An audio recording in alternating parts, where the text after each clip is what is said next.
من كل ذنب وأتوب إليه. لا حول ولا قوة إلا بالله العلي العظيم. الحمد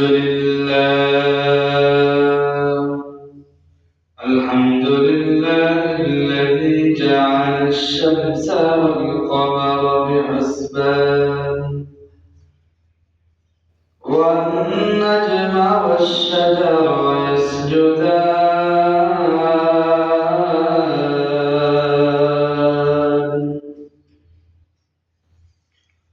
وفضل زمانا على زمان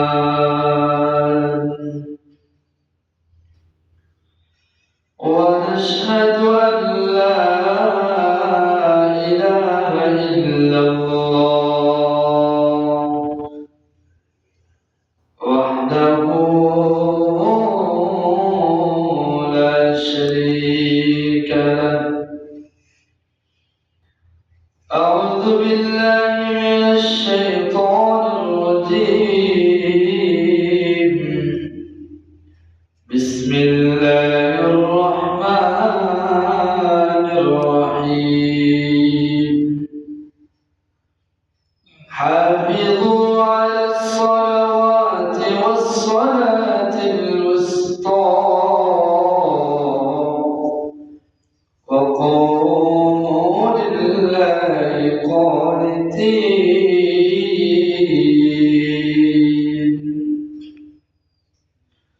وقال تعالى: وأقيموا الصلاة وآتوا الزكاة واركعوا مع الراكعين.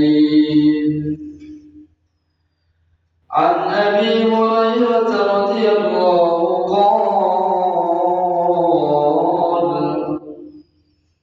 قال رسول الله صلى الله عليه وسلم: بني الإسلام على خمس: شهادة أن لا إله إلا الله وأن محمدا رسول الله وإقام الصلاة، أو كما قال عليه الصلاة والسلام. हर गोली देने के तो तैयार है, जो न मांगे उससे तो बेजार है। आजब सुनी আছো যারা বিছানায়,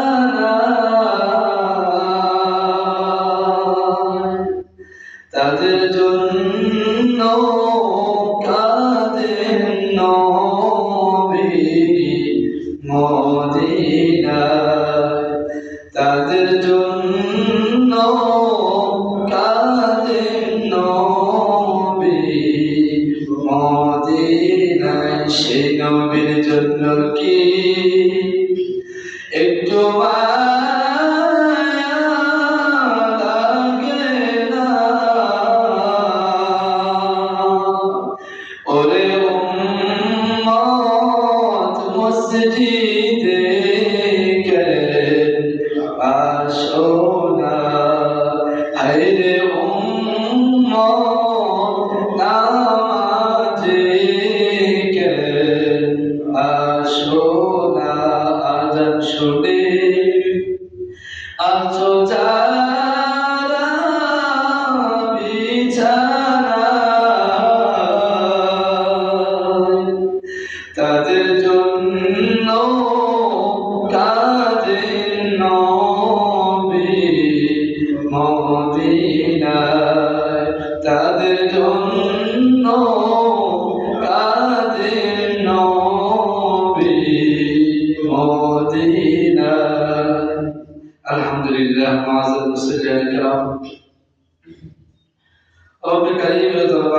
অসংখ্য শুকরিয়া জানাল রব্বুল আলামিন।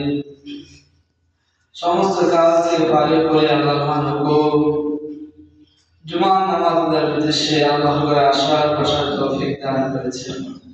সকলে দিল থেকে কালের মতো শুকরিয়া দেবেন আলহামদুলিল্লাহ। সম্মানিত হাজিরিন, আমরা সকলেই অবগত আছি যে আমরা মুমিন ঈমানদার, এটা আমরা সকলেই দাবি করি। কি বলে দাবি করি কিনা? আমাদের ঈমানদারের দাবি আজকে আমাদেরকে মসজিদ পর্যন্ত নিয়ে আসছে। কি বলেন? যদি যারা ঈমানদার না হতাম তাহলে মসজিদে আসতাম না। যারা বেঈমান কাফের তারা মসজিদে আসেনি, আসে না। তাহলে ঈমানদারের দাবি, এই দাবি আজকে আমাদেরকে মসজিদে নিয়ে আসছে। আল্লাহ, এখন এই ঈমানদার দাবি করি কিসের ভিত্তিতে? আল্লাহ, ঈমানদার দাবি করার জন্য 5টা শর্ত রয়েছে। কয়টা শর্ত? 5টা শর্ত। এই বুখারী শরীফ, মুসলিম শরীফের মধ্যে আছে। عن أبي هريرة رضي الله قال قال رسول الله صلى الله عليه وسلم بني الإسلام على 5 شهادة أن لا إله إلا الله وأن محمد رسول الله وإقام الصلاة. الله رب العالمين আল্লাহ রাসূলকে জানিয়ে দেন, ওগো রাসূল, আপনি মুমিনদেরকে জানিয়ে দেন ঈমানদার দাবি করার জন্য 5টা শর্ত রয়েছে। কয়টা? 5টা। 1 নম্বর শর্ত হলো যে লা ইলাহা ইল্লাল্লাহ, এই কথা স্বীকৃতি দেওয়া যে আল্লাহ ছাড়া কোনো মাবুদ নাই। যদি কোনো মানুষ বলে যে আমি ঈমানদার, তার জন্য শর্ত হলো এই কথা স্বীকার করতে হবে আল্লাহ ছাড়া কোনো মাবুদ নাই। আল্লাহ ওয়া আন্না মুহাম্মাদার রাসূলুল্লাহ, এবং এই কথা স্বীকার করা যে মুহাম্মদ সাল্লাল্লাহু আলাইহি ওয়াসাল্লাম আল্লাহর রাসূল। যদি কোনো ব্যক্তি বলে যে আমি আল্লাহকে মানি, নবীকে মানি না, তাহলে সে মুসলমান না, সে পরিপূর্ণ মুমিন না। তাহলে মুমিনের 1 নম্বর শর্ত হলো যে সে আল্লাহ এবং রাসূলের উপর বিশ্বাস স্থাপন করতে হবে। 2 নম্বর ওয়া ইকামিস সালাহ, দুনিয়ার কোনো মানুষ যদি তার মুমিন দাবি করে, ঈমানদার কাজ হলো নামাজ কায়েম করা, নামাজ আদায় করা। আল্লাহ, আজকে আমরা নামাজের গুরুত্ব ফজিলত সম্পর্কে আলোচনা করব ইনশাআল্লাহ।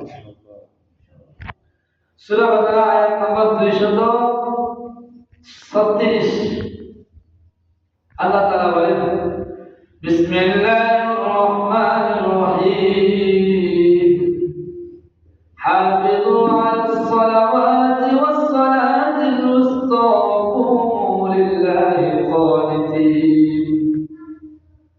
আল্লাহ রাব্বুল আলামিন দুনিয়ার মানুষদেরকে সম্বোধন করে বলে, ও দুনিয়ার মানুষ, এই দুনিয়ার মানুষ, তোমরা যারা আমি আল্লাহকে আল্লাহ বলে স্বীকার করো, আমি আল্লাহকে রব বলে মানো, ও মানুষ, তুমি এই দুনিয়াতে তোমার টাকা পয়সা হেফাজত করো, তুমি তোমার জীবনকে হেফাজত করো, তোমার অর্থ সম্পদকে তুমি হেফাজত করো, জায়গা জমিনকে তুমি হেফাজত করো। প্রকৃত হেফাজত তো তোমার টাকা পয়সা হেফাজত না, তোমার জায়গা জমি হেফাজত না। হাফিজু আলাস সালাওয়াত, আল্লাহ বলেন মানুষকে প্রকৃতভাবে তুমি 5 ওয়াক্ত নামাজের হেফাজত করো। তাহলে আল্লাহ কি বলতেছে? 5 ওয়াক্ত নামাজের হেফাজত করতে হয়েছে। আল্লাহ মানে আল্লাহ বলে, বান্দা দুনিয়ার যাই কিছু করো না কেন, 1 নম্বর কাজ হলো তোমার 5 ওয়াক্ত নামাজ সময় মতো আদায় করা। নামাজ হেফাজতের অর্থ হলো 5 ওয়াক্ত নামাজ সময় মতো আদায় করা। আল্লাহ, সূরা বাকারা আয়াত নম্বর 43, আল্লাহ রাব্বুল আলামিন বলেন, ওয়া আকিমুস সালাতা ওয়া আতুজ যাকাতা ওয়ারকাউ মা'আল রাকিঈন। আর তোমরা নামাজ কায়েম করো এবং যাকাত আদায় করো, এবং যারা বিনয়ের সাথে নামাজ পড়ে তাদের সাথে তোমরা নামাজ আদায় করো। তাহলে কোরআনের যে আয়াত, 2টা আয়াত আমরা বুঝতে পেরেছি নামাজ আদায় করার কার হুকুম? আল্লাহ রাব্বুল আলামিনের হুকুম। আল্লাহ কি আদেশ করতেছে? আল্লাহ রাসূল সাল্লাল্লাহু মধ্যে আসছে আল্লাহ নবী সাল্লাল্লাহু আলাইহি ওয়াসাল্লামের কাছে এক সাহাবী জিজ্ঞেস করছে আইয়ুল আমাল আফদাল ইয়া রাসূলুল্লাহ ও আল্লাহর রাসূল আপনার কাছে কোন আমলটা সবচেয়ে বেশি প্রিয় আল্লাহ নবী সাল্লাল্লাহু আলাইহি ওয়াসাল্লাম বলেন as-salatu li-miqatiha আল্লাহর কাছে সবচেয়ে প্রিয় আমল হলো পাঁচ ওয়াক্ত নামাজ সময় মতো আদায় করা তাহলে সহিহ মুসলিম শরীফের হাদিস দ্বারা বুঝতে পারলাম যে দুনিয়ার মানুষ যতই আমল করুক না কেন কিন্তু আল্লাহর কাছে সবচেয়ে প্রিয় আমল কোনটা পাঁচ ওয়াক্ত নামাজ সময় মতো আদায় করা আল্লাহ এটা হলো নামাজের গুরুত্ব আসে নামাজের ফজিলত সম্পর্কে আসে সহিহ বুখারী শরীফের মধ্যে আছে হাদিসটা এবং তিরমিজি শরীফের মধ্যে এসেছে একবার রাসূল সাল্লাল্লাহু আলাইহি ওয়াসাল্লাম সাহাবায়ে কেরামদেরকে জিজ্ঞাসা করতেছেন আপনাদের আগে দিয়ে শুনেছি হাদিসটা ওগো আমার সাহাবীরা কোন ব্যক্তির বাড়ির দরজায় যদি কোন ব্যক্তির একটা কারখানা আছে কারখানা থাকার পরে এই ব্যক্তি কারখানাতে কাজ করেছে কাজ করার পরে তার গায়ে কিছু ময়লা লেগেছে এখন এই ব্যক্তির কারখানার সামনে পাঁচটা বড় বড় পুকুর আছে যদি এই ব্যক্তি পাঁচটা পুকুরের মধ্যে গোসল করে তার শরীরে কোনো ময়লা থাকে সাহাবায়ে কেরাম বললেন ইয়া রাসূলুল্লাহ তার শরীরে কোনো ময়লা থাকে না আল্লাহ নবী সাল্লাল্লাহু আলাইহি ওয়াসাল্লাম বলেন আমার উম্মতে নামাজের ফজিলত এমন যদি কোনো উম্মত পাঁচ ওয়াক্ত নামাজ সময় মতো আদায় করে আল্লাহ তার জিন্দেগীর সব গুনাহগুলো মাফ করে দেন সুবহানাল্লাহ আল্লাহ নামাজের অনেক ফজিলত অনেক ফজিলত রয়েছে আল্লাহ সাল্লাল্লাহু আলাইহি ওয়াসাল্লাম বাশশিরিল মাশাইন ইবনে মাজাহ শরীফের মধ্যে এসেছে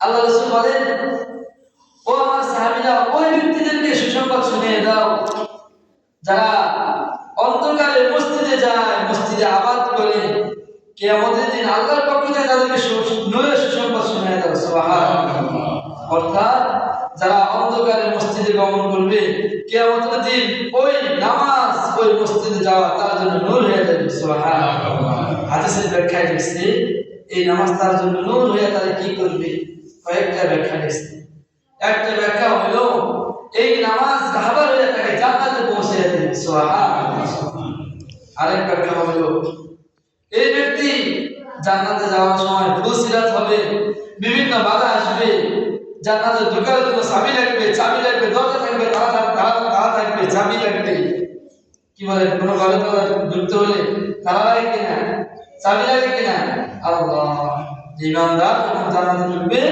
তো তার জান্নাত আটকানো থাকবে তালা থাকবে যদি কোনো ব্যক্তি পাঁচ ওয়াক্ত নামাজ পড়ে আল্লাহ ওই নামাজকে তার জান্নাতে তালার চাবি বানিয়ে দেবে সুবহানাল্লাহ হাদিসের মধ্যে এসেছে আল্লাহ অনেক বাজার অনেক ফজিলত রয়েছে যদি কোনো ব্যক্তি নামাজ না পড়ে আল্লাহ যদি কোনো ব্যক্তি নামাজ কাজা করে নামাজ না পড়ে তো দূরের কথা যদি কোনো ব্যক্তি এক ওয়াক্ত নামাজ কাজা করে হাদিসের মধ্যে এসেছে তাকে 2,88,00,000 বছর জাহান্নামে যেতে হবে নামাজ শুধু কাজা করে আদায় করবে আল্লাহ এটা হাদিসের মধ্যে নামাজের অধ্যায়ের মধ্যে হাদিস গেছে যে আল্লাহ রাসূল সাল্লাল্লাহু আলাইহি ওয়াসাল্লাম বলেন জাহান্নামের আগুনকে আল্লাহ তাআলা প্রথমে 1000 বছর জ্বালাইছেন আলফা সানা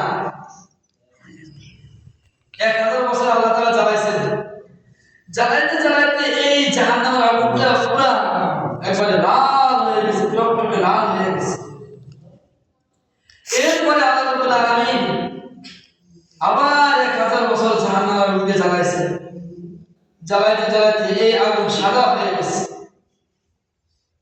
আবার 100 বছর আল্লাহ এই আগুনকে জ্বালাইছেন জ্বালাইতে জাহান্নামের আগুনটা একেবারে কালো হয়ে গেছে ইসওয়াদাত সাওদা হাদিস মুদারস পুরা কালো হয়ে গেছে আল্লাহ জাহান্নামের আগুনকে কালো বানায় আল্লাহ এই আগুনটা কার জন্য রাখছেন হাদিসের মধ্যে রাখছেন আল্লাহ রাসূলের যে মুমিন বান্দা উম্মত ঈমানদার দাবি করে থাকে আর সে পাঁচ ওয়াক্ত নামাজ পড়ে না আল্লাহ রাব্বুল আলামিন এই 3000 3000 বছর জাহান্নামের যে আগুনকে 3000 বছর জ্বালাইছেন, ওই বেনামাজি ওই আগুনের মধ্যে ঘোরাইবেন। নাউজুবিল্লাহ।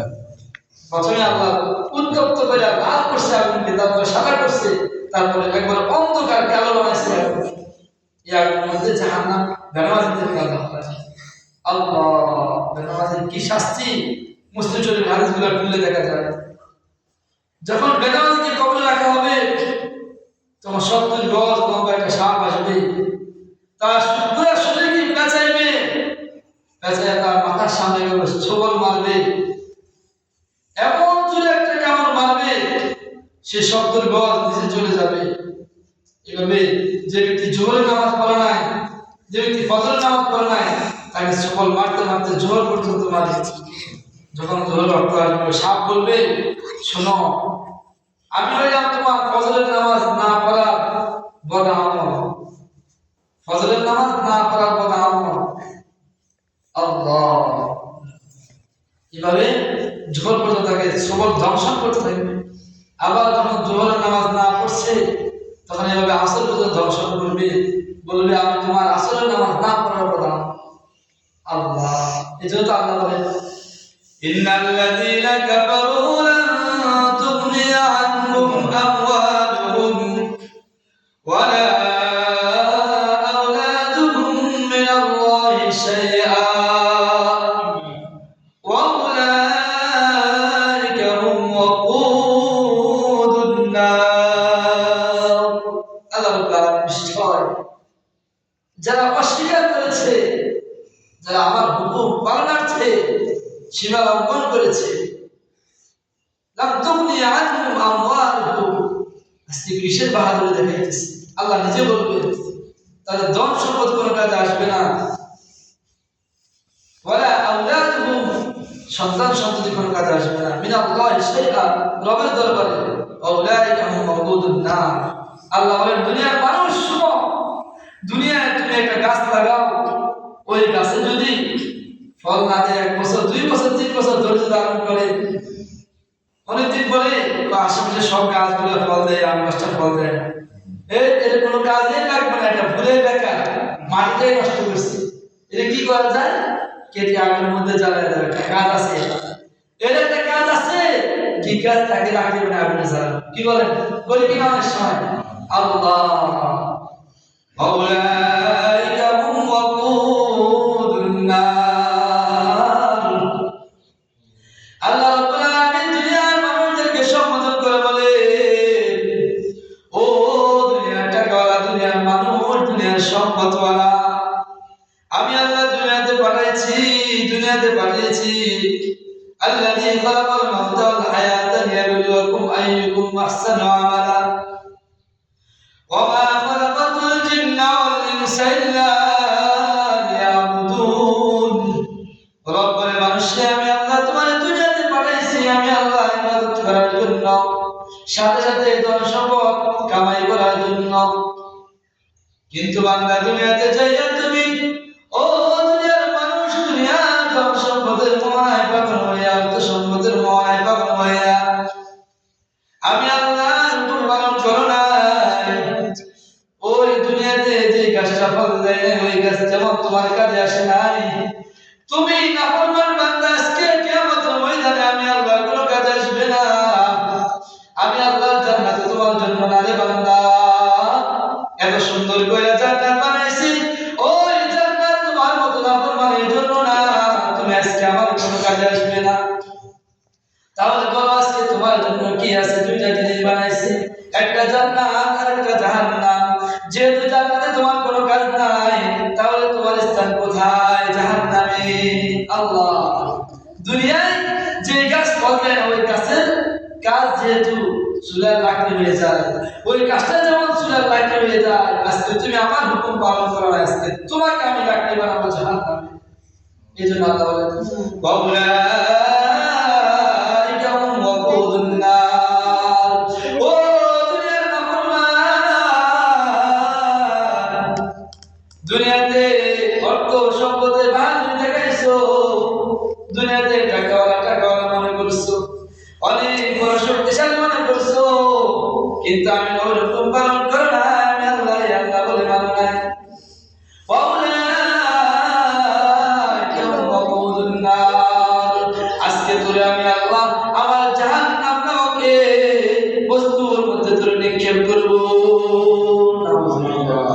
নাউজুবিল্লাহ। আল্লাহ আল্লাহ বলেছে কোন কাজে আসবে না, তুমি যাও যাও, তোমার ধন সম্পদ কোন কাজে আসবে না। আজকে তোমার আমি জাহান্নাম ফেলাবো। আলহামদুলিল্লাহ, আজকে তোরা কসম করে নামাজ পড়তেছি, আল্লাহ তোমার শুকরিয়া দেবেন। আলহামদুলিল্লাহ আলহামদুলিল্লাহ। আল্লাহ যারা নামাজ আদায় করবে, ইন্নাল্লাযীনা আমানু ওয়া আমিলুস সালিহাত উলাইকা হুম খায়রুল বারিয়া। আল্লাহ রাব্বুল আলামিন বলেন, যারা নামাজ আদায় করে নেক আমল করে, আমি আল্লাহর হুকুম পালন করে, তারা দুনিয়াতেও সম্মানে আখিরাতেও সম্মানে, আমি আল্লাহ খুশি হয়ে তাদেরকে চিরস্থায়ী জান্নাত দান করব। সুবহানাল্লাহ। আল্লাহ আল্লাহ তাআলা বলেন, والذين هم لصلاتهم حافظون أولئك هم الوارثون الذين يرثون الفردوس هم فيها خالدون। দুনিয়াতে বাবা মারা পরে তার সন্তান তার ওয়ারিশ হয়, তার ছেলেরা তার ওয়ারিশ হয়, তার মেয়েরা তার ওয়ারিশ হয়। আল্লাহ বলেন, والذين هم لصلاتهم حافظون। দুনিয়াতে যারা নামাজ সুন্দরভাবে আদায় করছে, আমি আল্লাহ একটা জান্নাত বানাইছি, ওই জান্নাতের ওয়ারিস আমি নামাজ আদায়কারীদেরকে বানাইয়া দেব। সুবহানাল্লাহ। তারা নামাজ পড়বে, আমি আল্লাহ ওই জান্নাতের মালিক কাদেরকে বানাইয়া দেব। সুবহানাল্লাহ। দুনিয়ার কোন ঘর যদি আল্লাহ অনেক সময় লটারি দেয়, লটারি দিলে কোনো ঘর পায়, কোনো টাকা পায়, কোনো গাড়ি পায়, ওই গাড়ি নিজের কাছে আনার জন্য আবার বিভিন্ন সময় বিভিন্ন জায়গায় টাকা দিতে হয়, বিভিন্ন ডেলিভারি চার্জ দিতে হয়। কি বলেন, হয় কিনা? আল্লাহ, আমি নিজে লটারি নিজে পুরস্কার পাইছি, তারপরে আনার জন্য বিভিন্ন জায়গায় কি দিতে হয়, টাকা দিতে হয়। আল্লাহ লোক কি বলেন, উলাইকা হুমুল ওয়ারিসুন আল্লাযীনা ইয়ারithuna আল-ফিরদাউস হুম ফিহা খালিদুন। দুনিয়াতে যারা আমার হুকুম পালন করছে, নামাজ আদায় করছে, আমি আল্লাহ লটারি দিতেছি, আমি আল্লাহ অফার দিতেছি, এমন অফার দিব যে এই লটারি তুমি জান্নাত পাওয়ার পরে বিনা হিসাবে, বিনা পয়সায়, বিনা টাকায় আমি আল্লাহ খুশি হয়ে তোমার ওই জান্নাত দান করব। সুবহানাল্লাহ। আল্লাহ আল্লাহ কত মায়া, আল্লাহ কত মায়া। মানুষ বুঝতেছে না। হ্যাঁ, আজকে আমি যে দলকে মহব্বত করি, যাকে ভালোবাসি, আমার সন্তান স্ত্রীদের জন্য নিজের জান প্রাণ জীবনটা শেষ করে দিই, কিন্তু তারা একদিন আমাকে সবাই ভুলে যাবে।